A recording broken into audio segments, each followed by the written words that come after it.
జగిత్యాల జిల్లా కేంద్రంలో కృష్ణానగర్లోని శ్రీ షిర్డి సాయిబాబా మందిరంలో ఆదివారం రాత్రి అయ్యప్ప పడిపూజ ఘనంగా జరిగిందని సామాజిక కార్యకర్త తవుటు రామచంద్రం తెలిపారు. గురుస్వామి నీలం దశరథరెడ్డి ఆధ్వర్యంలో అయ్యప్ప మెట్ల పూజ వైభవపేతంగా జరిగింది.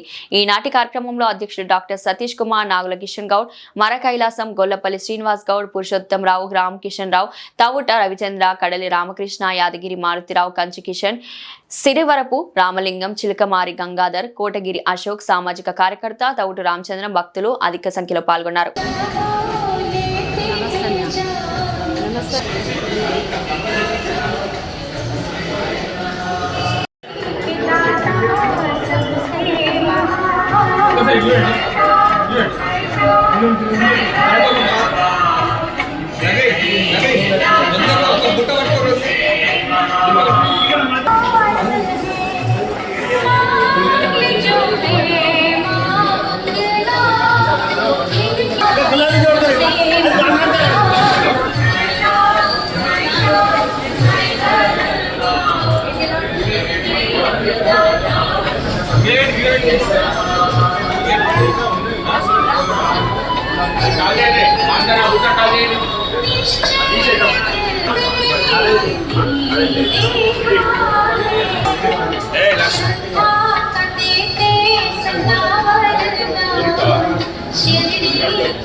ఈయన అడ్డమొచ్చి ఊడిగా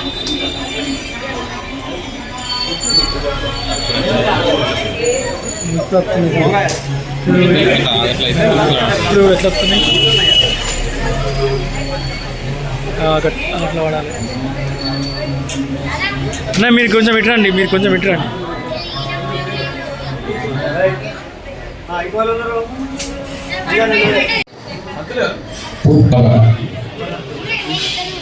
కానీ మనను గౌరవిస్తుంటాడు.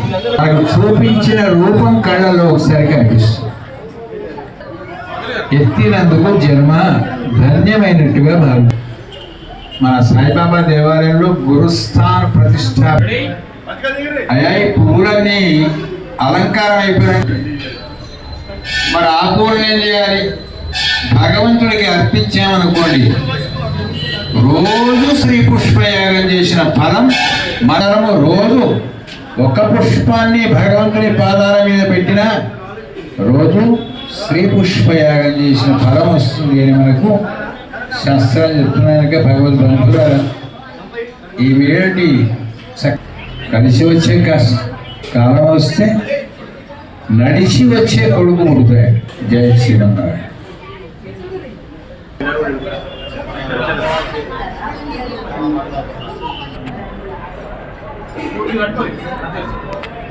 లక్ష్మణ్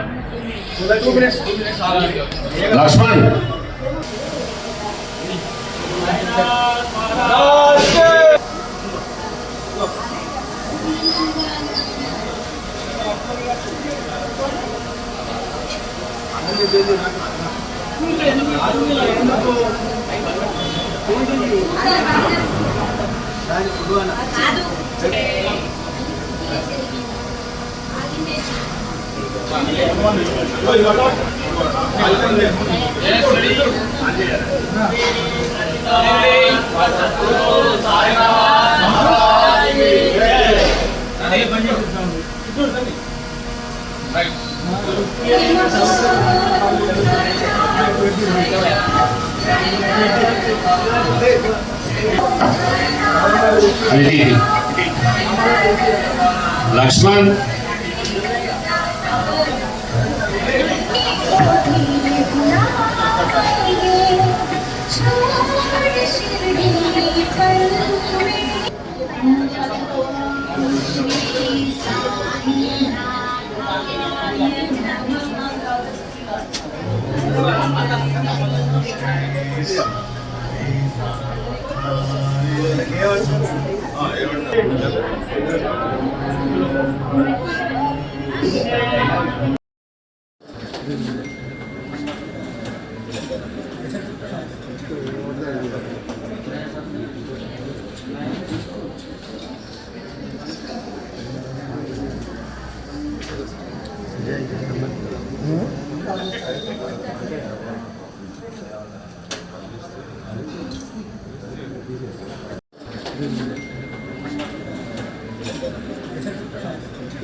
శ్రీ సాయినాథుడి యొక్క ప్రతిష్టా కార్యక్రమం జరిపి సాగుతుంది. స్వామికి 34 సంవత్సరాల వయస్సు వచ్చింది. ఒకసారి కోటి పుష్పార్చన చేయించుకోవాలని అనిపించింది. మనకు అనిపిస్తే జరగదు. ఆయన కనిపించింది ఒక కోటి పువ్వులతోని అర్చన చేయించడం. దీని పేరేమంటే శ్రీ పుష్పయాగం. అనేక యాగాలలో అతి విశేషమైనటువంటి యాగం పుష్పయాగం అంటారు. పెద్ద పెద్ద దేవాలయాలలో కూడా అని ఆ పుష్పయాగాన్ని జరుపుతారు. ఎందుకు జరపాలి పుష్పయాగాన్ని అంటే మనుషులకు పువ్వులకు చాలా చాలా సంబంధాలు ఉన్నాయి. మనుషులు అనేక రంగులలో ఉంటారు. ఎరుపు రంగులో ఉంటారు, తెలుపు రంగులో ఉంటారు, నలుపు రంగులో ఉంటారు, శ్యామల ఛాయలో ఉంటారు, లావుగా ఉంటారు, పొట్టిగా ఉంటారు. అట్లాగే పువ్వులలో కూడా మనం గమనిస్తే అనేక రంగులు ఉన్నాయి. నలుపు ఉన్నాయి, ఎరుపు ఉన్నాయి, కలిసి మెలిసి ఉంటాయట. అందుకోసమే భగవంతుని యొక్క ఆరాధనలో పువ్వుల మీద ప్రాధాన్యత ఎందుకంటే చాలా చాలా చిన్న ఆయుష్యం కలిగిన పువ్వులు ఉదయం తెప్పితే వికసిస్తూ పరిమళిస్తూ ఉంటాయి, మధ్యాహ్నానికి కొంచెం వాడిపోతాయి, సాయంకాలం వరకు అవి ఎండిపోతాయి. అవి పుట్టి విడిపోయే లోపల ఏం చేయాలి అనే నియమాలు వస్తే రాదు. ఆలయం పక్కకే ఒకరు నివసిస్తుంటారు, ఆయన రాలేడు. ఆలయానికి 10 మైళ్ళ దూరంలో ఉంటాడు ఆయన వస్తారు. అంటే వాళ్ళ యొక్క అదృష్ట భాగ్య విశేషాన్ని ఈ పువ్వులు కలిసి ఉండడంలో వాటి మధ్యలో అరమరిగలు లేకుండా జీవిస్తుంటాయి. మనం కూడా అట్లాగే జీవించాలని చెప్తుంది ఆ పువ్వులు అని విధానం అది, దీని విధానం ఇది. అట్లాగే అది చిన్నగా ఉంది మల్లె పువ్వు, నేను పెద్దగా ఉందని అనుకోదు కమలం. ఆ కమలాన్ని చూసి ఓ గులాబీ పువ్వు కూడా అనుకోదు దానిలాగా నేనుంటే బాగుండు. ఎందుకంటే అంటే నా అందం నాదే, నా బ్రతుకు నాది, దాని అందం దాందే, దాని బ్రతుకు దాందే అనుకుంటుంది ఆ పువ్వులు. పువ్వులే కాదండి, పక్షులు కూడా అంతే. కాకి పక్కన నెమలి కూర్చుంటే నేను నెమలి అంత అందంగా లేని అని అనుకోదు. నా బ్రతుకు నాది, దాని బ్రతుకు అదే. కానీ భగవంతుడు ఒక్కొక్క దానికి ఒక్కొక్క ప్రత్యేకత ఇచ్చాడు. ఎవరి ప్రత్యేకత దానికే ఇచ్చి. చిలుక చాలా అందంగా ఉంది, కానీ దానికి టైం పంక్చువాలిటీ లేదు. కానీ టైం పంక్చువాలిటీ ఉంది ఇంకో పక్షి ఉంది, అది కోడి పక్షి. సహజంగా 1 నిమిషం సెకండ్ ఆలస్యం లేకుండా టైంను మనకు గుర్తు చేస్తూ ఉంటుంది అది. మరి మరొక పక్షికో అందమైన ఈకరి ఇచ్చాసులు తీసుకొని వెళ్ళిపోతే, రాముడికి తోవ తెలియకపోతే రాముడు అంటే నెమలి ఇస్తుంది, రామా నీవు సీతాదేవి కోసం వెళ్తున్నావు కదా, నీకు తోవ తెలియదు కదా, అందుకోసం తోవ గుర్తు కోసం నా ఈగలన్నీ పీకేస్తూ మార్గంలో వేసుకుంటూ వచ్చాను. కాలంలో నీ ఈకల్ని నా నెత్తి మీద పెట్టుకుంటానట రామచంద్రమూర్తి. అలాగే పెట్టుకున్నాడు కృష్ణావతారం. ఇన్ని రకాల గుర్తులు మనకు తెలియజేయడానికి కోసం భగవంతుడు పక్షుల రూపంలో, పువ్వుల రూపంలో మనిషిలో ఉండే గొప్పతనం ఏమిటని చూసి కాపీ కొడుతూ ఉంటాడు.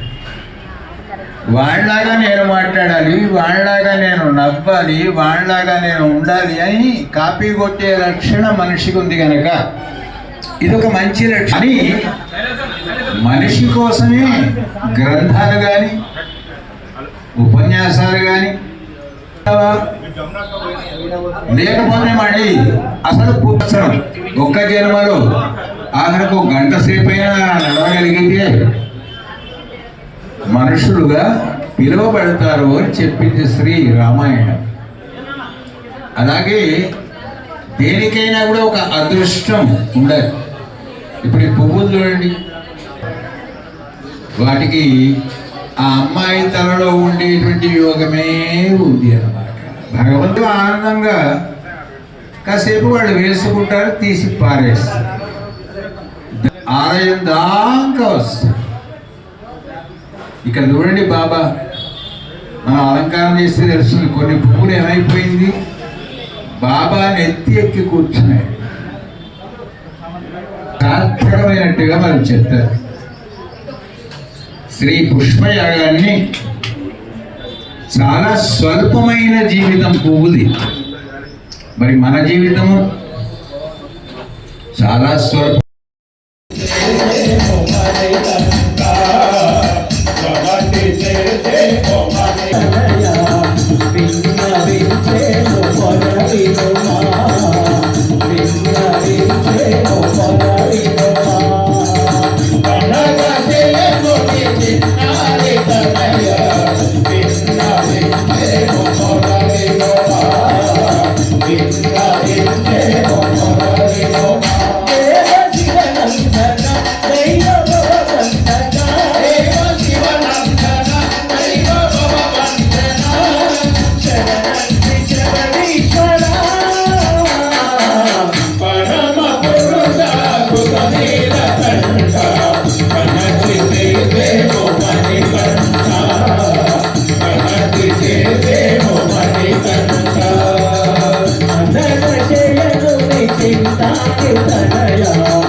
స్వామి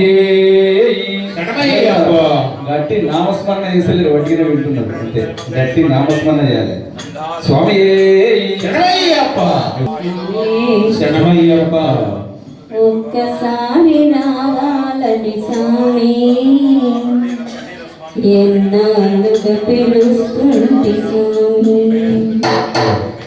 ఒక్కసారి రావాలి ఎన్నాళ్ళుగా పిలుస్తుంటే స్వామి వేడి వేడి అన్నంలో వెన్న పూసనే వేస్తాం వేడి వేడి అన్నములో వెన్న పూసనే వేస్తాం వేడి వేడి అన్నంలో వెన్న పూసనే వేస్తాం వేడి వేడి అన్నములో వెన్న పూసనే వేస్తాం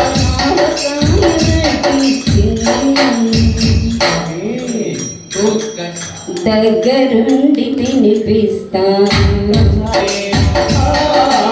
ఒక్కసారి రావాలని స్వామి ఎన్నాళ్ళుగా పిలుస్తుంటే స్వామి వేడి వేడి అన్నంలో వెన్న పూసనే వేస్తాం వేడి వేడి అన్నములో వెన్న పూసనే వేస్తాం వేడి వేడి అన్నములో వెన్న పూసనే వేస్తాం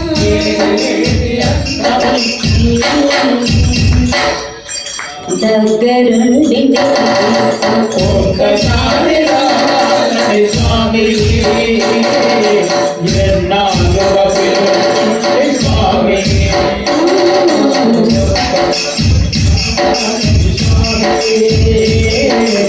ఎన్నాళ్ళుగా పిలుస్తుంటే స్వామి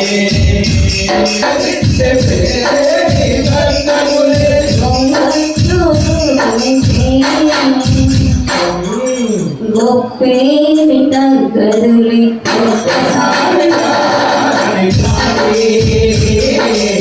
ఎన్నాళ్ళుగా పిలుస్తుంటే స్వామి ఒక్కసారి రావాలని స్వామి आदाये पुनरपि तच्चरणादेवासीह जातो आदाये पुनरपि तच्चरणादेवासीह उठा उद्गला साई मांगुले निज हित सादायासीहो जय जय साईनाथ आता पहुणावे मंदिरे हो आलवितो सप्तेरे तुझलाल दिगे मणिगारी हो जय जय साईनाथ आता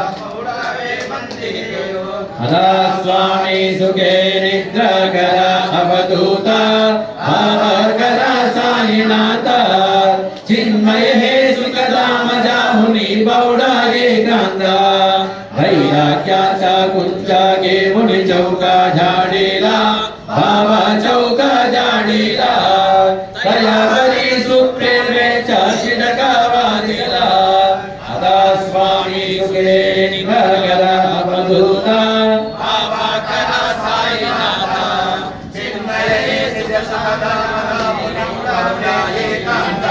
पाया गद्यागातल्या सुंदर नवविधावटे बाबा नवविधावटे ज्ञानाच्या समयाला निरुदल्या ज्योती स्वामी सुखे निद्रा करा अवधूता बाबा करा साईनाथ चिन्मय हे सुखदाम जाहुनी बौडा एकांता भावार्थांच्या पंचकहृदय काशी टांगेला भगवशेजेला अदा स्वामी सुखे निद्रा करा अवधूता बाबा करा साईनाथ चिन्मय हे सुखदाम जाहुनी बौडा एकांता द्वैताचे कवाट लावून एकांता गेले बाबा एकत्र गेले दुर्बुद्धींच्या गांधी सोडून गलबाला बाबा सोडून गलबाला दया क्षमा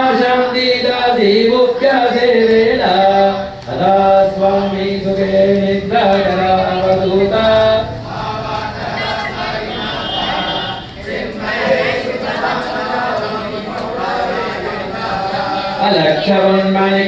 కోరికలు మనసులో మొక్కుకొని ఎలాంటి ఇక్కడ చప్పుడు లేకుండా కిందికి వెళ్ళి అల్పారం స్వీకరించాలి.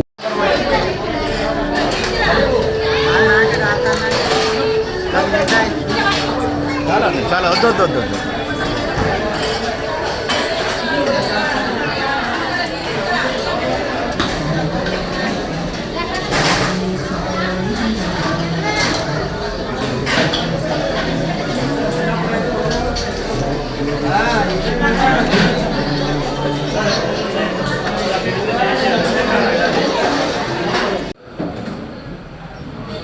దేవాలయంలో కొలువైన షిరిడి సాయిబాబా దేవాలయంలో భక్తుల మదిలో సాయిబాబా కొలువై భక్తులందరిచే కోటి పుష్పార్చన కార్యక్రమాన్ని మాఘ పౌర్ణమి రోజున ఒక పక్క గురుస్థాన విగ్రహ ప్రతిష్టలు, మరొక పక్క జగజ్జనని జగన్మాత అమ్మవారి పుట్టినరోజు సద్గురు పాదాలకు భక్తుల సహాస్తాలచే వేద పండితుల హస్తముల ద్వారా పుష్పార్చన జరిగింది.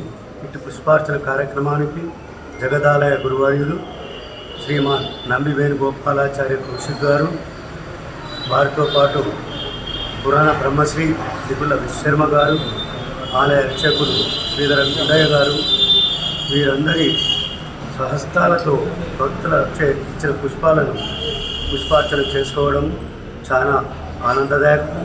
ఇట్టి కార్యక్రమానికి సహకరించిన దాతలందరికీ పేరు పేరున సాయిబాబా దేవాలయం కమిటీ పక్షాన ప్రేమతో పాదాభివందనం చేస్తూ ప్రతి ఒక్కరికి సాయిబాబా వారి ఇంటిలో కొలువై వారి ఇంటి నుండి బయటికి వస్తే వారి మదిలో ఉండి ఇంటి దానికి క్షేమంగా తీసుకువెళ్ళే గురువు ఎవరైనా ఉన్నారంటే సద్గురు సాయినాథుడే. ఎల్లప్పుడూ సాయి సేవలో ఉందాము, సాయి సేవ చేద్దాం, జన్మ తరింపు చేసుకుందాం. సద్గురు సాయినాథ్ మహారాజ్కి ఈరోజు స్థానిక షిరిడి సాయి మందిరంలో అంగరంగ వైభవంగా కోటి పుష్పార్చన పుష్పయాగం ప్రముఖ జ్యోతిష వాస్తు పౌరాణిక పండితులు శ్రీమాన్ నంబి వేణుగోపాలాచార్య కౌశిక్ గారు, సభాపతి బ్రహ్మశ్రీ తిగుల విశ్వర్మ గారు పుష్పయాగాన్ని ఎంతో ఘనంగా ఈ ఇటీవల కాలంలో ఇక్కడ ఎక్కడా లేని విధంగా వారు కోటి పుష్పార్చన పుష్పయాగాన్ని నిర్వహించడం జరిగింది. అంగరంగ వైభవంగా జరిగిన ఈ కార్యక్రమాన్ని కళ్ళతో చూడడమే కానీ వర్ణించలేవి కాకుండా ఇంత ఆనందంగా పుష్పయాగం జరిగింది. ఈ పుష్పయాగం తర్వాత సాయిబాబా దేవాలయంలో మెట్ల పూజ, పడి పూజ అనే కార్యక్రమాన్ని కూడా ఎంతో వైభవంగా ప్రతి సంవత్సరం ఈ పూజ ఇక్కడ జరుగుతుంది. రాజకౌని కుటుంబ సభ్యులందరూ పాల్గొని ఈ కార్యక్రమాన్ని ప్రతి సంవత్సరం విజయవంతం చేస్తున్నారు. ఈరోజు కూడా పది పూజ కార్యక్రమాన్ని ఎంతో వైభవంగా ఆలయ నిర్వాహకులు చేయడం జరిగింది. ఇంత చక్కని అవకాశాన్ని ప్రజలకు అందించిన ఆలయ నిర్వాహకులు అభినందనీయులు. ఇలాంటి అవకాశాన్ని మళ్ళీ మా భక్తులకు అందించాలని నేను తల్లి తీరా కోరుకుంటూ, ఈ సాయిబాబా అంటే మాకు చాలా ఇష్టం. కోరిన కోరికలు తెచ్చే దైవం సాయినాథుడు. అట్టి సాయినాథుడిని స్మరించిన రోజులు మేము ఇంత చక్కని అవకాశాన్ని భక్తులందరికీ కలిగించిన దేవాలయ నిర్వాహకులకు మరొకసారి తెలుపుతూ సాయిరాం.